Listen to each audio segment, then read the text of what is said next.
उन्नती live updates, जनतेचा आवाज, सत्याचा प्रकाश.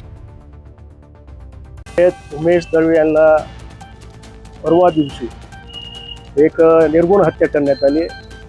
लालू शेख या आरोपीने आणि त्याचे सहकारी, 2 सहकारी यांनी त्याला अत्यंत क्रूर पद्धतीनं त्याचा मर्डर करण्यात आला. आज त्यांची पत्नी या ठिकाणी आहे. गेल्या 2 दिवसापासून ते पोलीस स्टेशन समोर आहे आणि इथल्या पोलीस स्टेशनमध्ये कोणीही जबाबदार व्यक्ती या ठिकाणी नाही आहे. इथला PI नाही, DOSP नाही, SP साहेब नाहीत आणि कोणीही इथं प्रमुख अधिकारी नाही आहे पोलिसांचा.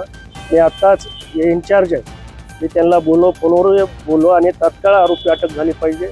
खरं तर एक गरीब कुटुंबातला उमेश दळवे हा तिथं काहीतरी दारू विक्रीच्या ठेक्यावर काम करत होता आणि त्याला त्याचा हिशोब बरोबर दिला नाही म्हणून त्याला क्रूरपणे त्याला मारण्यात आलं. अत्यंत निर्गुणपणे त्याची हत्या करण्यात आली आणि आज या त्यांच्या पत्नी आहेत, त्यांचे नातेवाईक आहेत. आज शिवाजी पोलीस स्टेशन समोर ते गेल्या 2 दिवसापासून ते या ठिकाणी मांडून आहेत की आरोपी हे तात्काळ अटक झाली पाहिजे आणि आमची सर्व संघटनेची मागणी आहे की हे तात्काळ आरोपी आपण अटक करावी, नाहीतर आम्हाला नाही जाणं आम्हाला मोठ्या प्रमाणामध्ये आंदोलन करावं लागेल आणि या पीडित कुटुंबाला आम्हाला न्याय द्यावा लागेल. उन्नती लाईव्ह अपडेट्ससाठी रफिक पठाण.